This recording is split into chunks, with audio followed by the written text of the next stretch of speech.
Rebonjour, retour sur le salon CE, sur le plateau du salon CE, pour cette nouvelle rencontre, cette fois-ci avec une société qui s'appelle Édition Législative. J'ai bien dit Édition Législative, on n'a encore pas passé les présidentielles, donc ça ne peut pas être le reste. Et en compagnie de Frédéric Awatt et de Jocelyn Bouvier, bien sûr, tout ça dirigé par Jacques Lambert. Jacques, c'est à vous. Eh bien oui, alors on avait pris le parti d'essayer de savoir ce que les élus de comité d'entreprise posaient comme question avec les changements qui sont intervenus récemment avec les lois Rebsamen, les lois travail, etc. Donc avec Édition Législative, on a voulu faire une session d'information à ce sujet. Alors, quelles sont les questions les plus fréquemment posées sur votre site sur les changements intervenus? Il y en a beaucoup et ça tourne autour de la loi Rebsamen, même si la loi travail a défrayé la chronique beaucoup plus que la loi Rebsamen. Les grands changements pour les CE sont issus de la loi Rebsamen. Elle a fait plusieurs choses, cette loi. On peut considérer qu'elle a été faite pour faire gagner du temps aux employeurs et on retrouve cette idée dans pas mal de mesures issues de cette loi. Elle a changé la périodicité des réunions du comité d'entreprise. Avant Rebsamen, la réunion de CE, c'était tous les mois dans les entreprises de 150 salariés et plus, tous les 2 mois dans celles de moins de 150. La loi a rehaussé le seuil. Maintenant, la réunion de CE, c'est tous les 2 mois dans les entreprises de moins de 300 salariés. 6 réunions ordinaires par an, c'est vraiment pas beaucoup quand on voit le nombre de choses qu'il y a à aborder et à traiter en réunion de CE. C'est surtout qu'il y a eu le regroupement des consultations aussi. Oui, c'est ça. Je pense à ça justement quand je dis qu'il y a beaucoup de choses à voir en CE. Il y a eu le regroupement des consultations. Avant Rebsamen, tout au long de l'année, l'employeur devait informer, consulter le CE sur le plan de formation, le bilan social, l'égalité professionnelle, le 1% logement, l'emploi des travailleurs handicapés. Il devait présenter les comptes. La loi Rebsamen a voulu rationaliser toutes ces informations, consultations qui étaient obligatoires pour l'employeur en organisant 3 grands moments. Un premier moment sur les orientations stratégiques de l'entreprise, c'est la consultation sur les orientations stratégiques. Un deuxième grand moment, c'est la consultation sur la situation économique et financière. Et cerise sur le gâteau, il y a un 3e grand moment, c'est la consultation sur la politique sociale, l'emploi et les conditions de travail. Et là, c'est le tiroir fourre-tout, parce qu'on a pris tout ce qui restait et on a tout mis dans le tiroir. Le bilan social, l'égalité professionnelle, le plan de formation. Tout ça en une seule et même consultation, ce qui est monstrueux. Même les employeurs en conviennent, c'est pas faisable en une seule et même réunion. Alors, est-ce que j'entends les comptes là avant, on avait la possibilité de poser une fois la question quand on était consulté sur les comptes. On faisait l'expertise, etc. Et puis on pouvait aussi demander une expertise sur les comptes prévisionnels. Comment ça se passe maintenant? C'est prévu, alors les comptes prévisionnels, c'est prévu dans la 2e consultation, la consultation sur la situation économique et financière de l'entreprise. Mais ce n'est pas cohérent parce qu'elle a lieu à un instant T, alors qu'avant, les comptes prévisionnels, c'était 2 fois par an. Il y a quelque chose qui n'est pas cohérent dans l'histoire. Donc à la limite, on peut se dire que si on a un employeur qui n'est pas tellement sincère dans la circulation de l'information et les représentants des salariés, il peut y avoir la matière à cacher quelque chose si on arrive à gommer un petit peu cette consultation. Oui, tout à fait.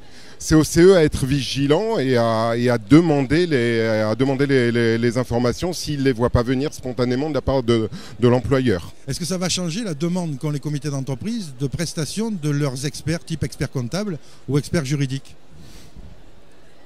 Peut-être que comme ces 3 consultations sont toutes plus importantes les unes que les autres, pour chacune d'entre elles, le CE peut se faire assister par un expert comptable.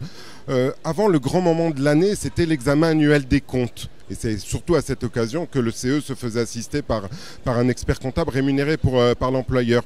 Là, quelque part, on donne la possibilité d'avoir un suivi du 1er janvier au 31 décembre de l'année à l'expert comptable du CE, puisqu'il peut être présent pour les orientations stratégiques, pour la situation économique et financière de l'entreprise et pour la politique sociale, l'emploi et les conditions de travail. Donc on peut dire qu'un CE bien formé n'est pas handicapé par cette nouvelle consultation sur les comptes. Il n'est pas handicapé, mais il a un sacré boulot quand même. Donc 20 heures de délégation, là aussi on va parler du changement de nombre d'heures de délégation. Les heures de délégation, là, elles sont plus suffisantes. Ben, ça fait juste. Ça fait très juste quand même. Quand on voit l'ampleur de la consultation sur la politique sociale, l'emploi et les conditions de travail, c'est vrai que ça fait juste. Alors il y a un autre sujet qui est le sujet de la délégation unique. On peut fusionner les instances. On peut fusionner les instances en dessous de 300. Comment ça se passe concrètement ?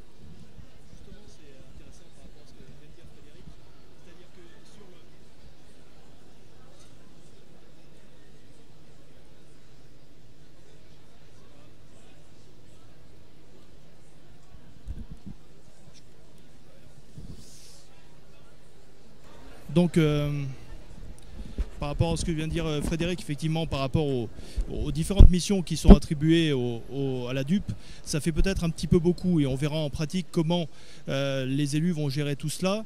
C'est-à-dire que les questions qui nous ont été posées, c'était plutôt l'inverse. C'est-à-dire que souvent des élus ou des RH qui venaient dire, par exemple, sur le nombre de réunions, est-ce qu'on peut avoir des réunions beaucoup plus fréquentes et ne pas attendre les 2 mois, puisqu'on a une masse de consultations à effectuer et il nous faut un nombre de réunions plus importante que ce qui est prévu dans la loi. Donc c'est comme toute loi, il faut voir après la pratique, il faudra voir comment les élus la mènent, comment les RH finalement l'utilisent. Et c'est vrai que tout cela pour un CE, ça fait beaucoup de choses. Et aussi les questions qu'on a par rapport aux élus, bizarrement, c'est qu'on a voulu tout fusionner au sein de la DUP, CE, DP, CHSCT, et on se rend compte que les élus, en fait, eh bien, vont se partager les tâches finalement. C'est-à-dire que c'est une DUP, mais au sein de la DUP, certains élus feront plus du CE, d'autres seront concentrés sur les DP, et d'autres auront une mission particulière par rapport au CHSCT. Donc, par rapport à l'objectif de la loi de tout fusionner, on peut arriver en pratique à une sorte de statu quo, puisque tout le monde n'est pas spécialiste finalement des matières.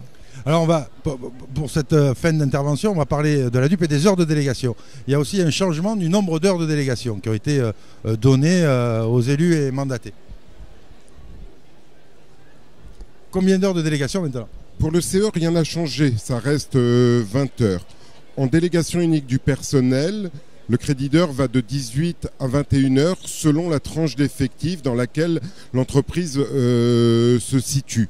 C'est très très peu pour être à la fois délégué du personnel, élu de CE et représentant du personnel au CHSCT. Même si au sein de la DUP, on essaye de se spécialiser, c'est dérisoire par rapport à l'ampleur du travail que des représentants du personnel ont à faire en DUP.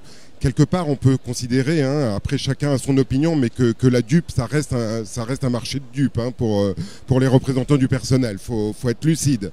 Alors, on va aborder d'autres sujets après. On va repasser par les studios de Lyon Première pour un petit point sur la circulation, la météo, un petit peu de publicité. Et on vous rejoint tout de suite après depuis le Salon des comités d'entreprise à Lyon.